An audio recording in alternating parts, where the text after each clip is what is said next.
Hello students, मैं अनिता त्रिपाठी स्वागत करती हूँ आपका आपके अपने यूट्यूब चैनल H1 Teach1 में।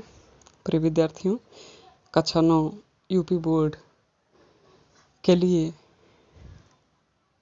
हम पढ़ रहे थे इसके पहले मीराबाई द्वारा रचित पदावली। अब हमको रहीमदास जी को पढ़ना है। तो सबसे पहले रहीमदास के दोहे को पढ़ने से पहले रहीमदास जी के जीवन परिचय के बारे में हम जानेंगे। तो आइए रहीमदास के जीवन परिचय को हम कुछ रोचक काव्य के माध्यम से जानते हैं। रोचक काव्य कहने का मतलब ये, इसे आप पद के माध्यम से जानेंगे।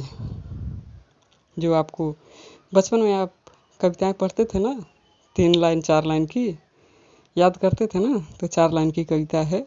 इसे यदि आप याद कर लेते हैं तो आपको परीक्षा में लिखने में बहुत ही आसानी होगी।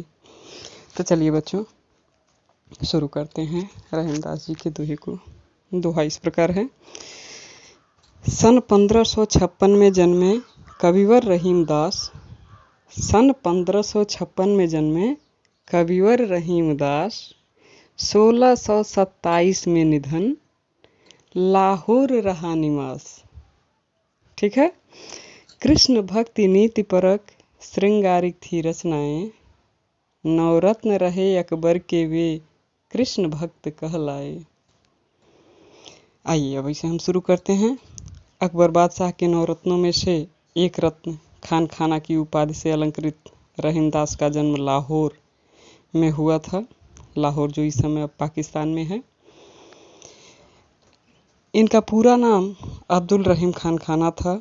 इनके पिता बैरम खां बादशाह अकबर के अभिभावक व प्रसिद्ध मुगल सरदार थे। रहीम हिंदी, संस्कृत, फारसी व हिंदी काव्य में पूर्ण मर्मज्ञ कवि थे।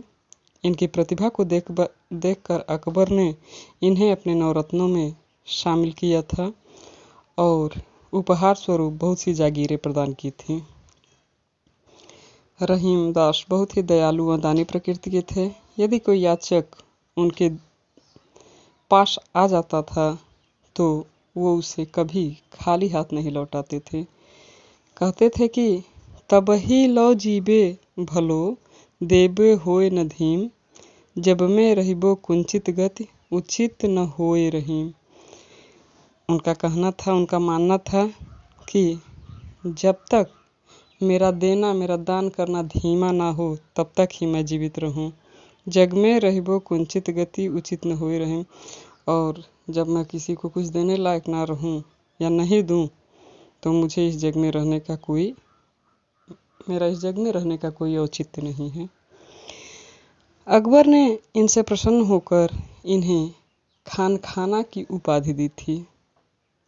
अकबर की मृत्यु के बाद जहांगीर ने अपने शासनकाल में रहीम से कतिपय मतभेद हो जाने के कारण अकबर द्वारा दी गई इनकी सारी संपत्तियां इनसे वापस ले लेता है और इन्हें अर्थहीन कर देता है, जिससे इन्हें आर्थिक कठिनाइयों से जूझना पड़ा।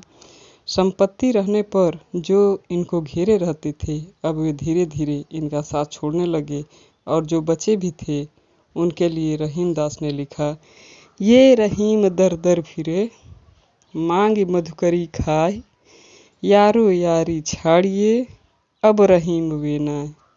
कहने का अर्थ ये है कि अब ये जो रहीम है ये दर दर भटकने वाला है।